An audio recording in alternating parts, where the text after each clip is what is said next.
ओम शांति। सभी ने ओम शांति। स्वागत करते हैं आपको। देखो, नए साल में 2021 में हम सबकी मुलाकात हो रही है और 2021 माना ही 21 जन्म का वर्षा लेने के लिए हम सभी तैयार है ना? सभी तैयार।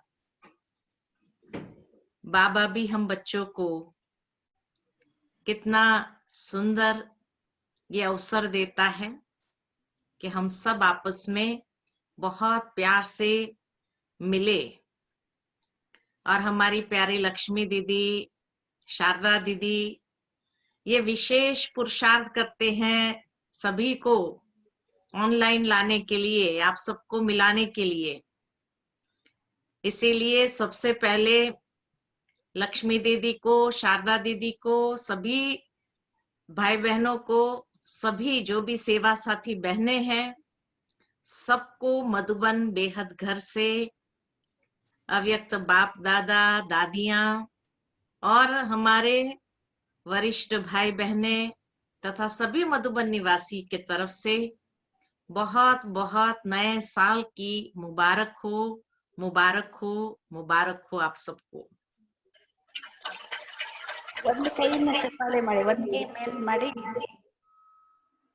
साथ ही में अभी संक्रांति, मकर संक्रांति गई और मकर संक्रांति में भी बाबा तो कहते हैं कि दुनिया के अंदर कोई भी त्योहार हो, कोई भी विशेष दिन हो, वो हम सब बच्चों के कोई ना कोई कर्म की यादगार है। और इसीलिए मकर संक्रांति भी हम ब्राह्मणों के कर्म की ही यादगार है। क्या यादगार है?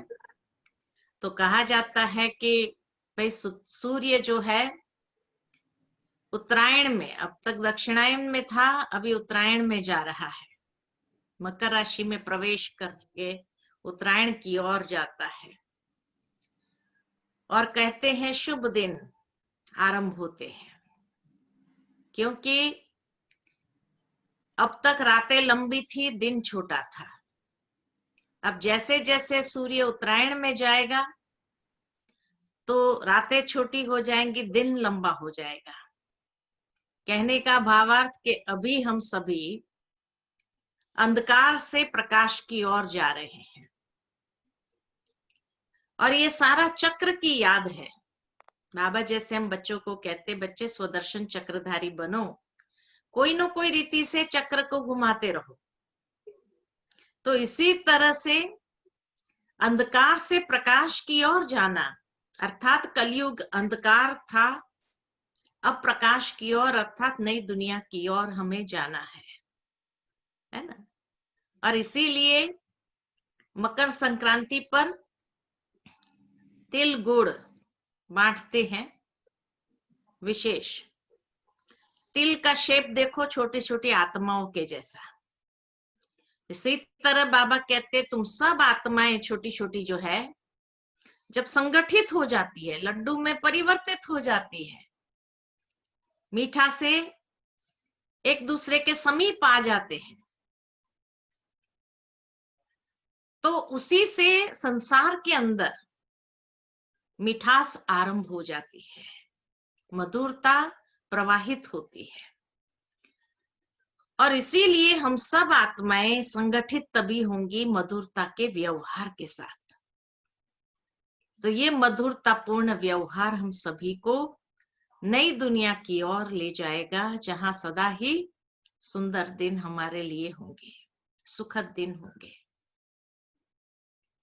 तीसरी बात, विशेष कुंभ मेले पर शाही स्नान जो कहा जाता है गंगा में, मकर संक्रांति पर पहला स्नान होता है। लोग विशेष जा करके गंगा में डुबकी लगाते हैं और जो है सोचते हैं पतित से पावन हो गए हम। क्योंकि जैसे ही हमें अंधकार से प्रकाश की ओर जाना है, तो बाबा आकर के हम सभी को इस ज्ञान गंगा में स्नान करा करके सबको पावन बनाते हैं। तो ज्ञान गंगा में स्नान करने की बात है और विशेष दान करना है। तो बाबा ने तो हम बच्चों को सिखाया है कि बच्चे तुम्हें क्या करना है, अविनाशी ज्ञान रत्नों का दान करना है, क्योंकि तुम भविष्य में ऐसे बनने वाले हो, तो तुम्हें दान करना बहुत जरूरी है। तो सारा यादगार हम सभी ब्राह्मणों का है, हमारे ही अलग अलग चरित्रों का यादगार है, अलग अलग कर्मों का यादगार है, त्योहार है ना। तो इसीलिए ये मकर संक्रांति की भी आप सबको बहुत बहुत बहुत मुबारक हो। और तीसरी बात, हम सभी ब्राह्मणों का प्यारा सा ये अव्यक्ति मास चल रहा है। अव्यक्ति मास कहो, वरदानी मास कहो, तपस्या मास कहो, हम सभी के लिए समर्थी प्राप्त करने का मास कहो, संपूर्णता को प्राप्त करने का मास कहो, बाप समान बनने का ये मास है। और इसीलिए सारे विश्व के अंदर जनवरी महीना आरंभ होते ही हर एक अपने अंदर कोई ना कोई दृढ़ संकल्प करता है और संपूर्णता या बाप समान बनने की ओर एक कदम आगे बढ़ाता है। उसके लिए, उसको सफल करने के लिए या उस संकल्प को अचीव करने के लिए, उसका संपूर्ण आनंद लेने के लिए तपस्या जरूर आरंभ कर देता है। और इसलिए चारों ओर तपस्या का एक माहौल बन जाता है, तपस्या का वातावरण बन जाता है। हर कोई ये चाहता है कि अव्यक्ति मास में बाबा से हम सभी भी अव्यक्त स्थिति का वरदान ले लें और निरंतर अपनी स्थिति को वरदान अनुभव कर सके। ऐसी अव्यक्त स्थिति हमारी चलते फिरते बनी रहे, उसके लिए विशेष हम सभी ब्राह्मण क्या करते हैं, पुरुषार्थ करते रहते हैं, है ना। तब कहा जीवन के अंदर हमेशा ब्राह्मण जीवन माना ही एक वरदानी जीवन, ब्राह्मण जीवन माना ही सर्व शक्तियों को अनुभव करने का जीवन।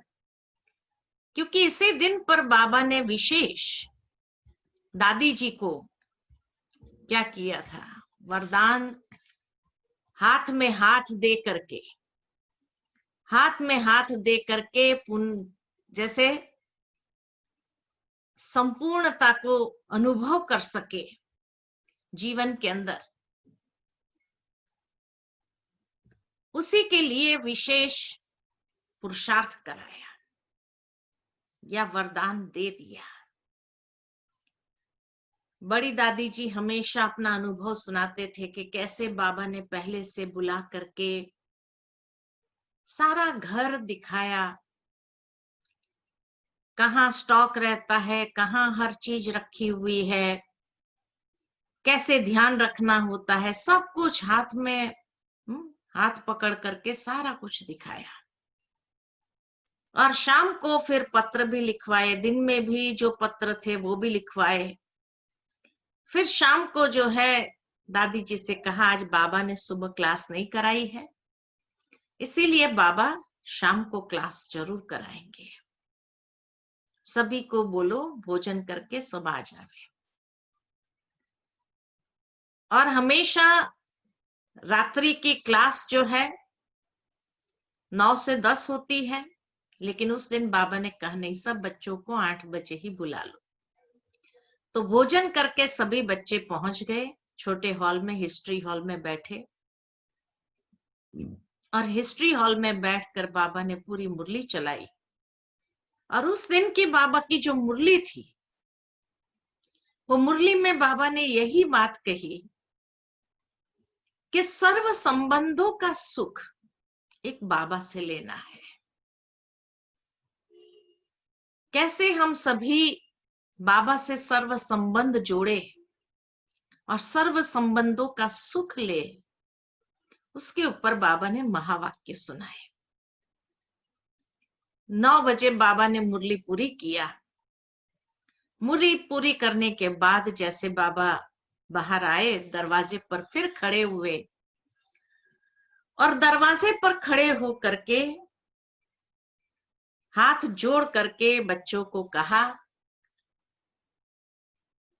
बच्चे निराकारी भव, निरहंकारी भव, निर्विकारी भव। जैसे संपूर्ण ज्ञान का सार इन 3 शब्दों में समा लिया बाबा ने कि हमारी मनसा निरंतर निराकारी हो, हमारी वाचा में निरहंकारीपन हो और हमारे कर्म निर्विकारी हो। संपूर्ण ज्ञान का सार ये 3 शब्दों के अंदर दे करके फिर बाबा ने कहा, अच्छा बच्चे विदाई। पहली बार ये शब्द बाबा ने विदाई शब्द कहा और फिर वहां से निकले, बाबा कमरे में आए। प्रकाशमणि दादी जी साथ में थे। बाबा को खटिया पर बिठाकर बाबा को कहा, बाबा अभी आप थोड़ा आराम करो। आराम करने के लिए बाबा को सुलाया जैसे ही खटिया पर, और दादी जी वहां से अपने कमरे में आए। लेकिन दादी जी हमेशा ये बात सुनाते थे कि कमरे में आने के बाद भी दादी के विचार चलते रहे कि बाबा की तबीयत ठीक नहीं है। ऐसा लगा कि जैसे बाबा याद कर रहा हो। दादी फिर अपने कमरे से गई बाबा के कमरे में, तो देखा बाबा पुनः उठ करके बैठे थे खटिया में। और दादी जी जैसे ही जाकर के सामने खड़े हुए, बाबा ने दादी जी के हाथ में हाथ दिया, हाथ पकड़ा और बहुत पावरफुल दृष्टि देते रहे।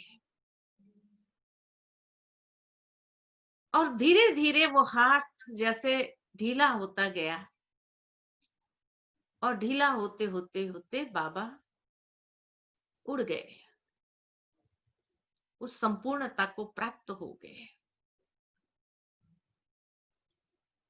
दादी जी को महसूस तो हुआ कि बाबा अब नहीं रहे, अव्यक्त हो गए हैं।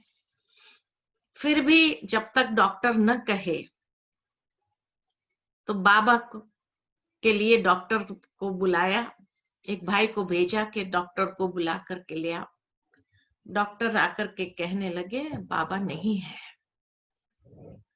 बाबा चले गए।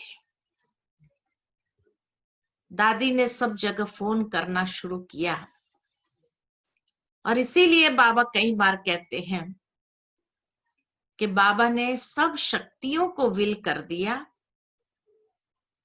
बच्चों को। और बाबा ने चोला बदली किया, ये चोला छोड़ करके अव्यक्ति चोला धारण किया, क्योंकि सेवा को तीव्र गति देना था। इसीलिए बच्चों को यहाँ की जिम्मेवारी दे करके बाबा अव्यक्त वतन में जाकर के सेवा की गति को तीव्र करने के लिए देश विदेश के अंदर जो बच्चे थे सभी बच्चों को बाबा के पास आना है।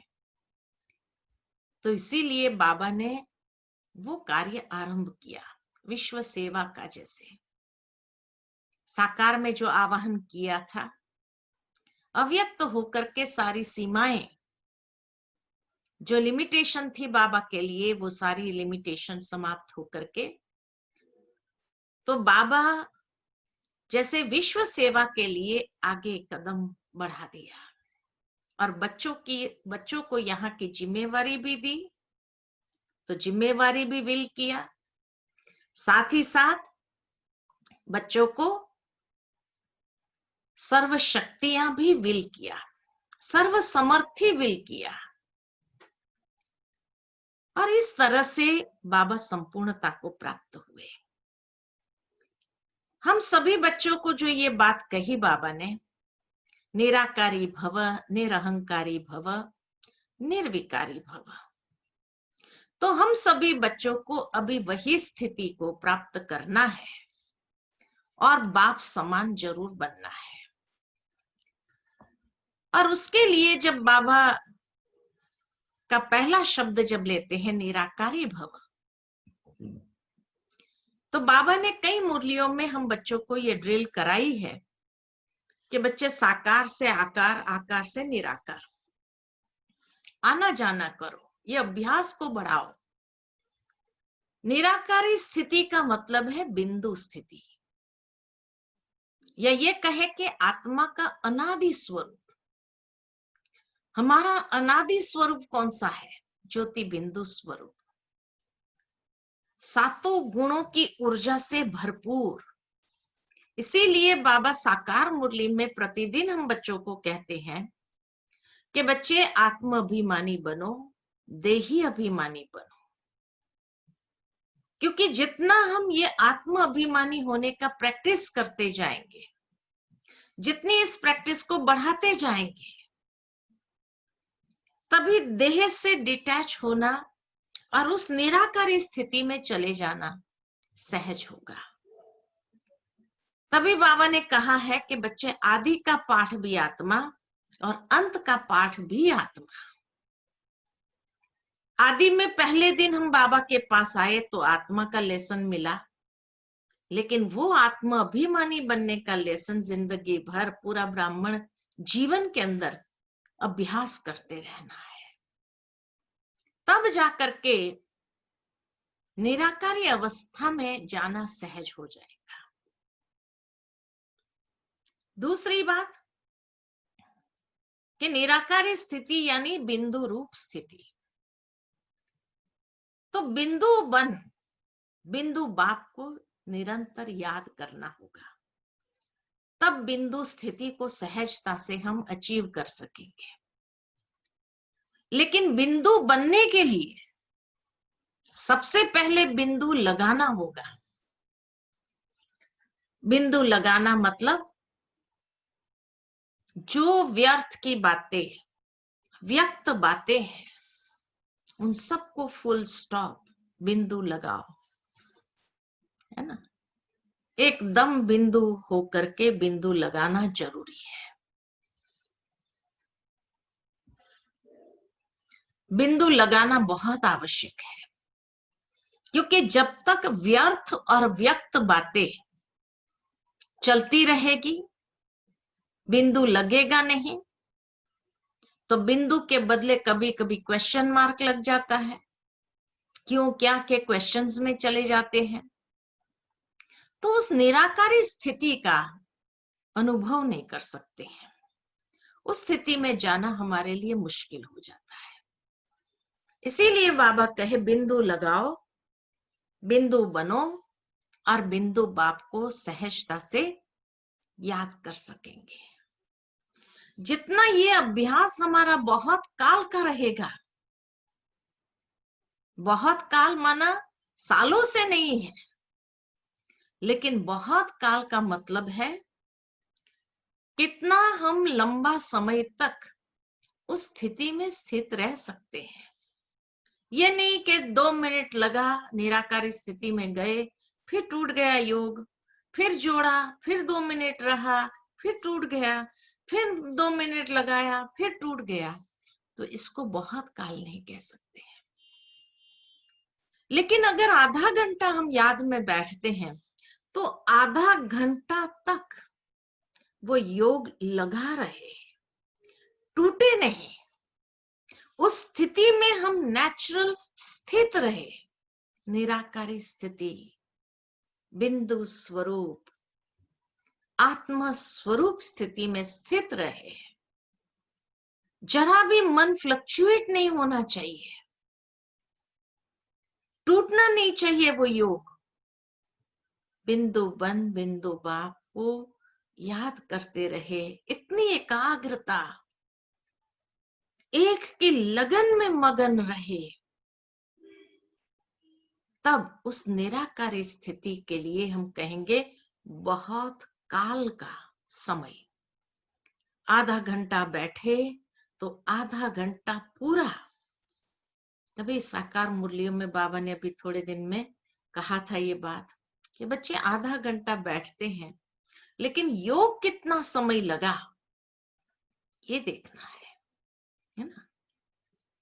कि हिलते रहे, इधर उधर होते रहे, नहीं, लगातार एक स्थिति कितना समय रहती है,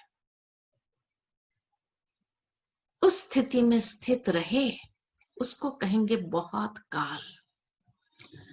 जितना हमारा लंबा काल का प्रैक्टिस होगा तो अंतिम समय देह से न्यारा होना सहज हो जाएगा। ये प्रैक्टिस हमें खींचेगा और हम सहजता से न्यारे हो जाएंगे। इसीलिए बाबा कहे जैसे भीतर चले जाओ, आत्म स्थिति में स्थित होकर के बैठ जाओ। तो एक तो बिंदु लगाने का अभ्यासी बनना है, दूसरा आत्म अभिमानी बनने के अभ्यासी बनना है, और तीसरी बात अंतर्मुखता की गुफा में बैठ जाओ। जितना अंतर्मुखी हो जाएंगे, उस गुफा में चले जाओ, तो उस गुफा में जाने से सहजता से हम एकांत का अनुभव कर सकते हैं और मन एकाग्र हो जाएगा। पहले के जमाने में इसीलिए दिखाते हैं कि ऋषि मुनि गुफाओं में तपस्या करते थे, क्योंकि हम सभी ब्राह्मणों ने संगम युग में अंतर्मुक्ता की गुफा में, तो भ्रुकुटी ये हमारी गुफा है, इस गुफा में बैठ जाओ, एकांत में एकाग्रचित होकर के एक बाप की याद में समा जाए। ऐसी जब स्थिति हो जाती है तो सहज ही हमारे अंदर जो संकल्प विकल्पों का तूफान चलता है, अनेक प्रकार के व्यर्थ व्यक्त बातों का तूफान चलता है, वो सब शांत हो जाएगा और शांत होकर के हम उसमें स्थित हो जाएंगे। और जैसे ही उसमें स्थित हुए तो निर्संकल्पता, निर्विकल्प स्थिति हमारी बहुत सहज बन सकती है। आत्मा का वो दिव्य स्वरूप जैसे हमारे नैनों के सामने स्पष्ट हो, मैं आत्मा एक दिव्य स्वरूप हूं और मेरा बाबा भी दिव्य ज्योतिर्मय है, अनंत प्रकाशमान, दिव्य ज्योतिर्मय है, दिव्यता से जैसे आलोकित है। ऐसा जब हमारा स्वरूप हो जाए तो इसको कहते हैं कि मनसा निराकारी हो गई। ये पहले अभ्यास है ना। दूसरा, लास्ट में हम ये अभ्यास करेंगे, दूसरा जो कहा जाता है निरहंकारी। तो निरहंकारी अर्थात वाचा के अंदर, मनसा में निराकारी, तो वाचा के अंदर निरअहंकारी। क्योंकि अधिकतर मनुष्य का मन भी वहीं जाता है जहां अभिमान उसका है, उसका मुख्य केंद्र बिंदु अभिमान को लेकर के, मैं और मेरापन, उल्टा मैंपन का अहम आ जाना। तो जब उल्टा मैंपन में आ जाते तो अहम को जन्म देता है और मेरापन माना जो उस मैं से जुड़ा हुआ, जो उससे कनेक्टेड है, चाहे मेरी कर्मेंद्रियां हैं, चाहे कोई व्यक्ति हो, वस्तु हो, तो बार बार मन वहां जाएगा। मनुष्य का मन हमेशा मैं और मेरे के आसपास घूमता रहता है। और ये अहंकार कहाँ से हमें पता चलता है? कोई भी इंसान को देखते हैं तो कई बार कई लोग कमेंट दे देते हैं, ये व्यक्ति बड़ा अहंकारी है, अभिमानी है। कैसे पता चलता है? तो उसके बोल चाल में, बोल से, उसकी वाणी से, और चाल माना उसके व्यवहार से। तो वाणी और व्यवहार से स्पष्ट होता है कि ये अभिमान में है, अहंकार में है, रोब में है, जोश में है। ये सब उसके अंश है, अहंकार के ही अंश है। इसीलिए बाबा ने उसको निर्विकारी से सेपरेट किया, क्योंकि वैसे अगर देखा जाए तो विकारों के अंदर पांचों विकार आ जाते हैं। अहंकार उस विकार में ही आ गया, लेकिन बाबा ने उसको सेपरेट किया, निरअहंकारी और निर्विकारी। बाकी विकारों से अहंकार को सेपरेट किया। क्यों सेपरेट किया? क्योंकि बाकी सारे विकारों को लिया जाए और अहंकार को लिया जाए और उसको अगर तराजू में तोले ना, तो दोनों से पाप कर्म सेम होते हैं। जितना बाकी सब विकारों से पाप कर्म होता है, उतना ही मैं मेरेपन से पाप कर्म बहुत ज्यादा होता है। इसीलिए बाबा कहते हैं तुम बच्चों को निरअहंकारी बनना है। जितना व्यक्ति निरअहंकारी होगा तो बाकी सब विकारों को जीतना आसान हो जाएगा। जब तक ये मैं मेरापन नहीं गया, तब तक बाकी सारे विकार भी नहीं जाते हैं। बहुत डीपली कनेक्टेड है अहंकार के साथ। इसीलिए उसको खत्म करना है, निरअहंकारी बनना है। तो कौन से दो शब्द चाहिए जीवन के अंदर? धारणा में निमित्त भाव और निर्माण भाव। हमने अपनी दादियों को निरंतर देखा, दादियां कितनी निरअहंकारी है। आज भी गुलजार दादी जब भी स्टेज पर आते थे, क्लास कराने आते थे या बाबा का रथ बन करके आते थे, तभी भी निमित्त भाव, इतना निर्माण था, कहीं पर भी अहंकार झलकता नहीं था। दादी का कोई एक्शन ऐसा नहीं जो किसी को भी लगे कि ये अहंकार में है। इतनी निर्माणता, निरअहंकारी। प्रकाश मणि दादी को देखा, कितने निरअहंकारी।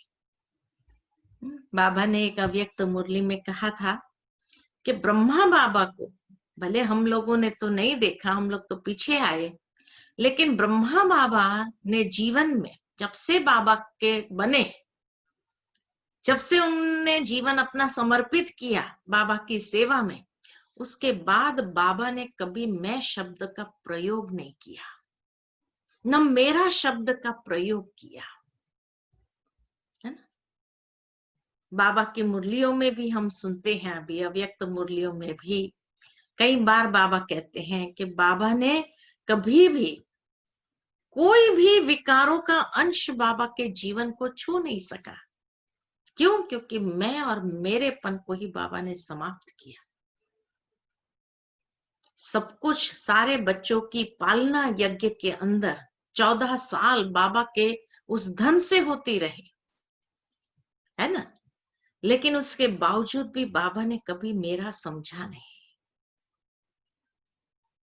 बाबा के लौकिक परिवार वालों ने भी यज्ञ में जैसे दूसरे रहे वैसे ही वो भी रहे।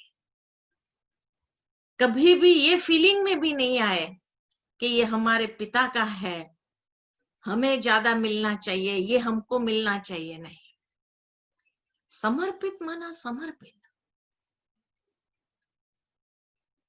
तो इसीलिए जो है बाबा ने शुरू से लौकिक वालों को भी बिठा करके बाबा ने कहा कि देखो मैं समर्पित हो रहा हूं, अब मेरा कुछ भी नहीं रहेगा, और जब मेरा ही नहीं तो आप सबका भी अधिकार नहीं होगा इस पर, ये यज्ञ की चीजें हो गई। और इसी तरह जैसे सब बच्चे रहे, बाबा भी इतना ही सिंप्लिसिटी में रहा। कभी बाबा ने ये डिमांड नहीं किया कि मुझे ये फैसिलिटी चाहिए, मुझे वो फैसिलिटी चाहिए, नहीं। वहां तक के जब हिस्ट्री हॉल बना और पीछे में 2 कमरे बनाए थे, ट्रेनिंग सेंटर बन रहा था, तो भी बाबा ने कहा बच्चों के लिए। हिस्ट्री हॉल के पीछे जो कमरा बना जहां दादी जी रहते थे, तो बच्चों ने बाबा को कहा कि बाबा अब ये पुराना मकान से आप ये रूम में आ जाओ। दादी वाला जो कमरा था उसमें बाबा को कहा। बाबा ने कहा नहीं, बाबा तो पुराने में ही रहेगा, बाबा नए में नहीं जाएगा, नया है ये बच्चों के लिए। और सचमुच बाबा का त्याग इतना था, उस मैंपन का त्याग सबसे महान त्याग है, मेरेपन का त्याग सबसे महान त्याग है। और इसीलिए ये त्याग करके बाबा ने इतना निमित्त भाव, निर्माण भाव अपना स्पष्ट कर्म के द्वारा बच्चों को सिखाया। इसी तरह मम्मा के लिए भी कहा जाता है कि मम्मा ने भी कभी मैंपन का प्रयोग नहीं किया, इसलिए तो नंबर 1 चली गई, बाबा से भी आगे। हमेशा बाबा कहते बाबा से भी आगे चली गई। इसीलिए सतयुग से लेकर के पहले राधे फिर कृष्ण आएगा, है ना, पहले लक्ष्मी फिर नारायण आएगा, क्योंकि मम्मा नंबर 1 गई। तो इसीलिए क्योंकि मम्मा ने कभी भी अपना कोई अधिकार कोई चीज पर अपना समझा ही नहीं, मेरा है, मैं ऐसा हूं, मैं ये कर सकती हूं, नहीं। फर्स्ट एडमिनिस्ट्रेटिव हेड होने के बाद भी वो अहंकार नहीं था मम्मा के अंदर, हुक्म ही हुक्म चलाए रहा है, ये मम्मा का स्लोगन था। लेकिन चलो दादी जी को तो हम सभी ने देखा, मेजॉरिटी ने देखा प्रकाशमणि दादी को, तो प्रकाशमणि दादी के जीवन में भी कभी मैं शब्द का प्रयोग नहीं हुआ, ये तो प्रत्यक्ष हमने देखा। दादी जी को कुछ भी अगर कहना होता था, किसी को भी कोई राय देनी होती थी, कोई अपना ओपिनियन देना होता था, तो भी दादी हमेशा यही कहती थी, दादी का ये विचार है। यानी वो हमेशा, दादी जिसको बाबा ने निमित्त बनाया, वो अपनी पर्सनालिटी से अलग है। कहते थे दादी का ये विचार है, मैं दादी हूं, मेरा राइट है, मेरी अथॉरिटी है। अपनी अथॉरिटी का कभी प्रयोग नहीं किया, है ना।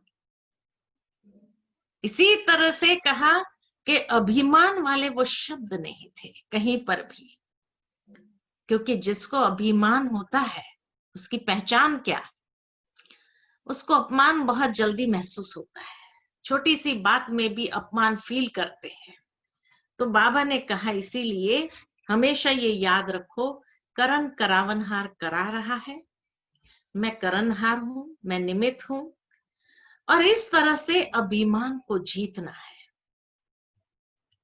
कोई भी अगर बात करे आपसे, को कराने वाला बाबा है, करण करावनहार बाबा है, बाबा करा रहा है ना। तो इस तरह से अभिमान को समाप्त करते जाएंगे। अभिमान वाली वाणी हमेशा अयोग्य बोल निकालती है, जो किसी को भी दुख दर्द पहुंचाती है। इसीलिए बाबा कहे वाणी में निरहंकारीपन अर्थात सरलता, सहजता, निर्मलता, ट्रांसपेरेंसी, अंदर बाहर एक स्वच्छ। तभी बाबा कहते हैं सच्चे दिल पर साहब राजी, अर्थात स्वच्छता, नियत में कहीं पर भी खोट ना हो। क्योंकि वाणी अगर हमारी सरल होगी, सहज होगी, कॉम्प्लिकेटेडनेस नहीं होंगी उस वाणी के अंदर, तो कभी भी निराकारी स्थिति में जाना सहज हो जाएगा। अभिमान ही तो है जो हमें निराकारी स्थिति का अनुभव नहीं करने देता है। वो बॉडी कॉन्शियस ही तो सबसे बड़ा विघ्न आ जाता है जो निराकार स्थिति में जाने नहीं देता है। इसीलिए स्थिति में निराकारी तो वाणी में निरअहंकारीपन, और उसके लिए निमित्त भाव, निर्माण भाव बहुत जरूरी है। ये दो बातें बहुत आवश्यक है। और तीसरा फिर बाबा ने कहा कर्मणा में निर्विकारीपन, क्योंकि जितना निर्विकारी बनेंगे उतना निर्बंधन और निर्विघ्न रहेंगे। आज लाइफ में जो भी विघ्न आते हैं, ऑब्स्टिकल्स आते हैं, जो बंधन महसूस होता है, वो बंधन कब महसूस होता है? जब कोई ना कोई विकारों का अंश भी प्रयोग में आता है, जब कोई भी हम विकार का वश होकर के संकल्प भी चलाते हैं, कर्म भी करते हैं, संबंध संपर्क में आते हैं, तो वो हिसाब किताब क्रिएट कर देता है। और खाली हिसाब किताब क्रिएट करे इतना नहीं, बंधन में बांधता है, और फिर वो कोई ना कोई विघ्न जरूर खड़ा कर देता है। इसीलिए बाबा कहे तुम्हें हर प्रकार के कमजोरियों को भी छोड़ना है। कोई भी विकार और विकारों का अंश परसेंटेज रूप में भी न हो। कर्मणा में इन विकारों ने अनेक बंधन हमारे क्रिएट किए, अनेक विघ्न भी क्रिएट किए। इसलिए बाबा आकर के पहले हमें पवित्रता के व्रत में बांधते हैं। योगी बनो, पवित्र बनो, ये सबसे पहला बाबा ने स्लोगन दिया हम बच्चों को। क्यों दिया? क्योंकि जितना इस व्रत में रहेंगे, क्योंकि व्रत से ही हमारी वृत्ति बनती है, एटीट्यूड बनता है, इसीलिए ये व्रत लेना बहुत जरूरी है। जब व्रत ले लेते हैं पवित्रता का, ब्रह्मचर्य व्रत इसीलिए कहा जाता है। गीता में भी इसीलिए बार बार भगवान ने अर्जुन को कहा तू अपने व्रत में स्थित हो जा। व्रत माना पवित्रता का, ब्रह्मचर्य व्रत को, तो तू अपने व्रत में स्थित हो जा, यानी अपने ब्रह्मचर्य व्रत में स्थित हो जा। पवित्र भावनाओं का निर्माण करो, पवित्र कर्म करो, पवित्र फीलिंग्स हमारी सारे लोगों के लिए है, शुभ भावना, शुभ कामना जिसको कहा जाए। तो जितनी कर्मणा में पवित्रता को अपनाते जाते हैं, उतना बंधन भी कटते हैं और विघ्न भी समाप्त हो जाते हैं। और इसी तरह से व्यवहार कुशल, कर्म कुशल व्यक्ति बन जाता है। तो निर्विकारी हमें नेचुरल योगी बनाता है, विकारी जो है वो कर्म भोगी बनाता है। इसीलिए मनुष्य को अंतिम समय में कर्म भोगना का अनुभव होता है। जो बीमारी के रूप में अनेक प्रकार की बीमारियां आती है, तो कर्म भोगना का अनुभव करता है। तो कर्म में भोगना, कामना समाई हुई है, माना वो निर्विकारी नहीं हो सकता है। इसीलिए बाबा कहे तुम्हें भोगना का अनुभव नहीं करना है। अगर लास्ट में, अंतिम समय में शरीर छोड़ना है, सहजता से छोड़ना है, तो निर्विकारी होना बहुत जरूरी है। पवित्र योगी बनना बहुत जरूरी है। क्योंकि अगर पवित्र योगी नहीं, कोई ना कोई विकारों का अंश, छोटे छोटे विकार, आलस, अलबेलापन, या ईर्ष्या, द्वेष, छल, कपट, आलस, झूठ बोलना, ठगी करना, ये छोटे छोटे विकार है। कई लोगों को आदत होती है छोटी छोटी बातों के लिए झूठ बोलेंगे, लेकिन समझ में नहीं आता कि ये भी कर्मणा में निर्विकारीपन नहीं है। ये हमें रियल योगी नहीं बनने देता है। ये इतने बंधन और विघ्न को क्रिएट करेगा।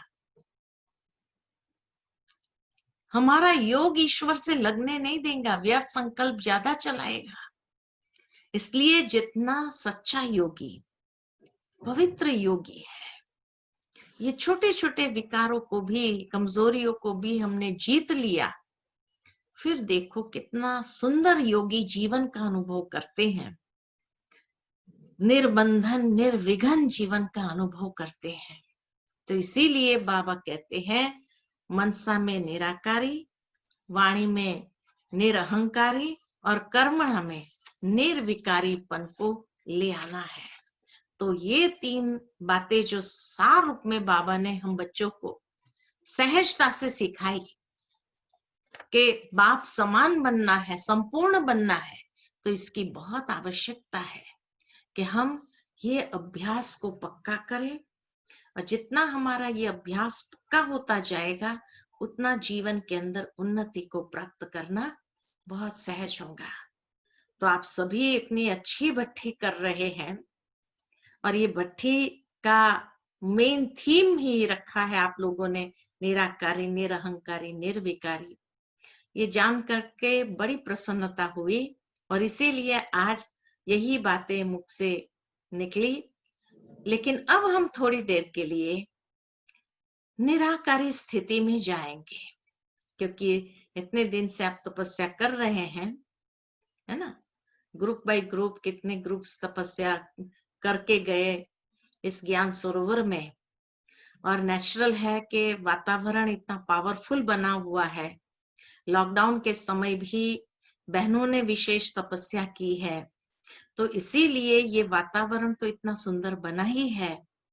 और उसी वातावरण में आप तपस्या कर रहे हैं ये व्यक्ति मास में, बड़ी शुद्ध भावना के साथ, बाबा के साथ, निस्वार्थ प्रेम के साथ। इतना निर्मल प्रेम बाबा के प्रति है, तो उस प्यार से जो बाबा को आप याद कर रहे हैं, तो नेचुरल है निर्विकारी रहे, निरहंकारी रहे। तो अब निराकारी स्थिति में चलते हैं, थोड़ी देर के लिए परमधाम जाने का अनुभव करते हैं, ठीक है ना। तो चलिए कुछ क्षण के लिए अंतर्मुखता की गुफा में स्वयं को ले चले। ब्रुकुटी की ये गुफा, जहां मैं आत्मा श्रेष्ठ योगी हूं, पवित्र योगी हूं।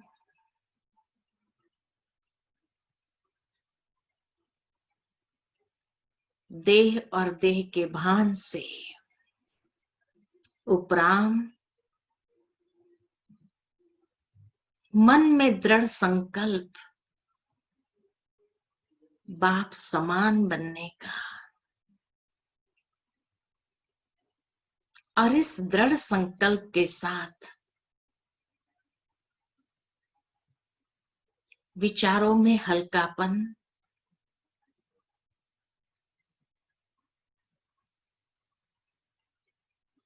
मैंपन और मेरेपन के बोझ को संपूर्ण रीति से त्याग कर देते हैं।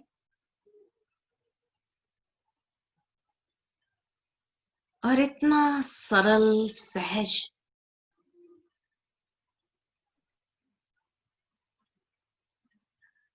हृदय की भावनाएं,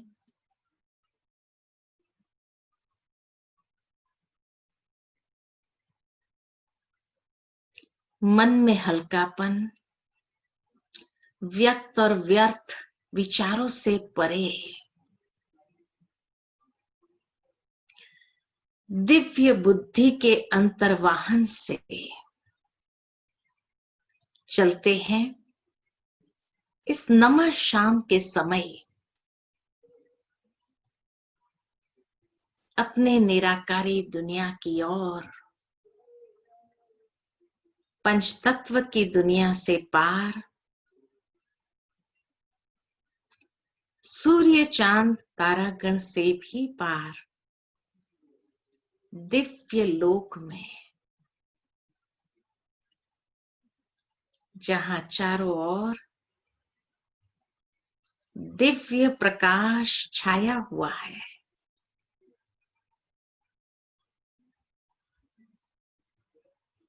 उस निराकारी दुनिया में मैं आत्मा एक चमकते हुए हीरे की तरह हूं, एक चमकती हुई मणि की तरह हूं।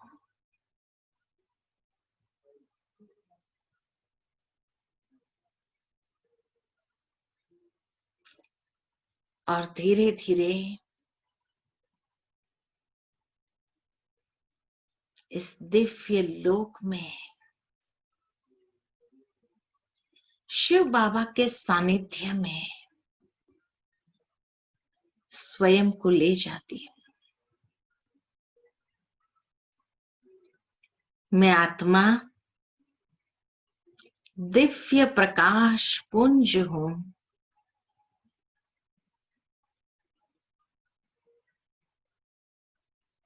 मेरे पिता परमात्मा अनंत प्रकाशमान दिव्य तेजोमय स्वरूप है।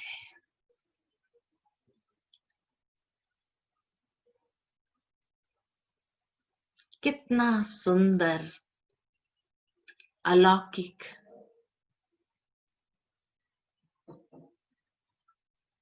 ये स्वरूप है। मैं और मेरा बाबा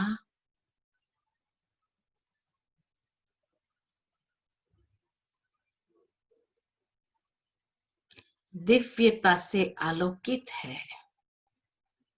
एक सुंदर प्रभा मंडल में अंतर चक्षु से देख रही हूं।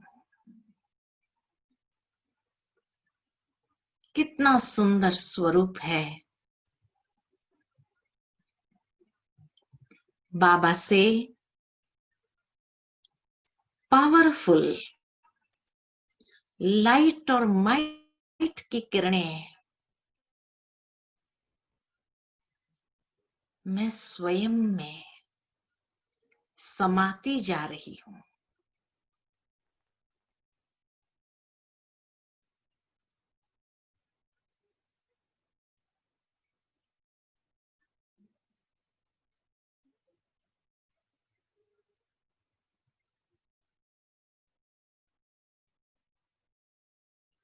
मेरे बाबा बीज स्वरूप है। मैं आत्मा उनकी संतान, मैं भी बीज स्वरूप हूं।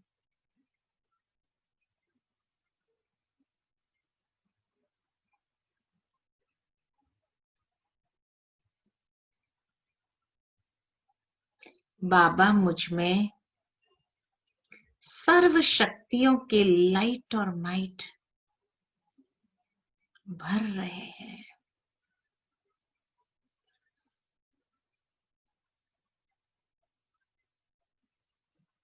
और मैं स्वयं सशक्त हो रही हूं।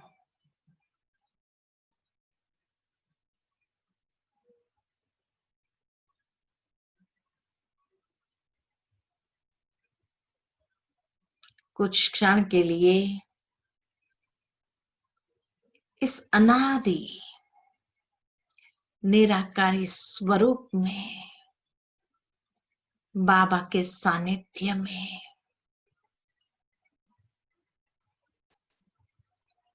एकाग्रचित होकर एकांत में मैं और मेरा बाबा, दूसरा न कोई,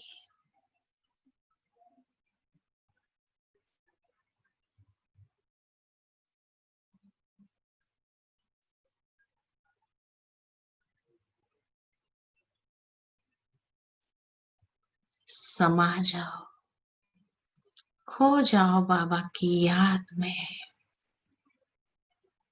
बाबा के पावरफुल लाइट और माइट की किरणें मेरे जन्म जन्मांतर के पाप कर्म को दग्ध कर रहे हैं।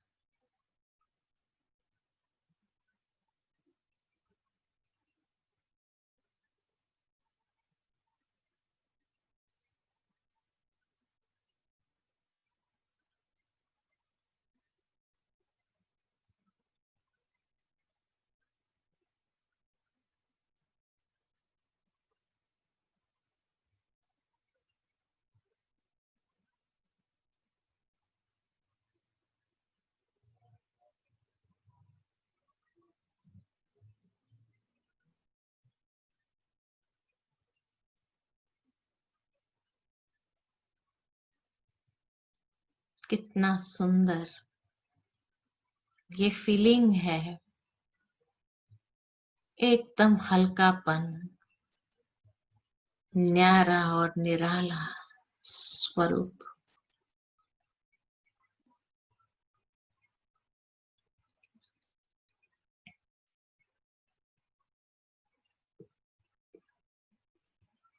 और धीरे धीरे मन और बुद्धि को वापस इस पंच तत्व की दुनिया की ओर, शरीर में प्रकृति की मध्य में विराजमान होती हूँ। ओम शांति शांति शांति।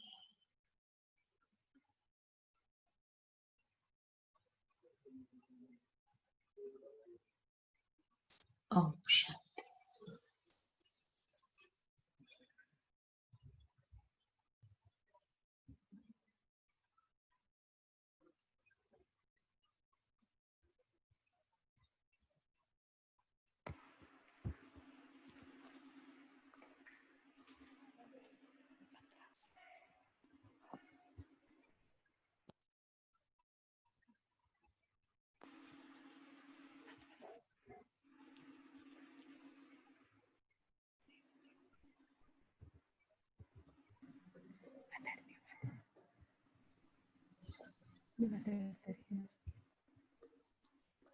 ओम शांति। लक्ष्मी दीदी आ रही है, अभी तक मिल रही थी, अभी आ रही है।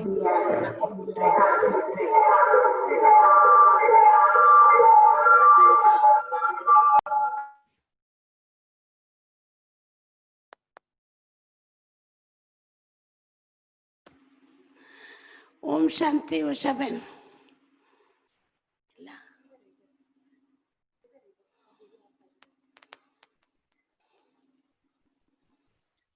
ओम शांति। लक्ष्मी दीदी कैसे हो? ठीक हो? हाँ जी, आपको नए साल की मुबारक। और मैसूर में रिट्रीट हाउस में आपको बहुत अच्छा हो गया। आज आपको के साथ अभिनंदन करते हैं। बहुत सुंदर बट्टी का क्लास कराया। जो बट्टी का थीम है निराकारी, निरंकारी, निर्विकारी के प्रति बहुत अच्छा, सबको बहुत अच्छा अनुभव करने के लिए मदद आपको हम सभी बट्टे वाले भाई और हम सब बहने आपको थैंक्स देते हैं, अभिनंदन करते हैं, धन्यवाद देते हैं। आप जल्दी से जल्दी, अभी तो जा रहे हैं तो आप ही समय जल्दी आइए।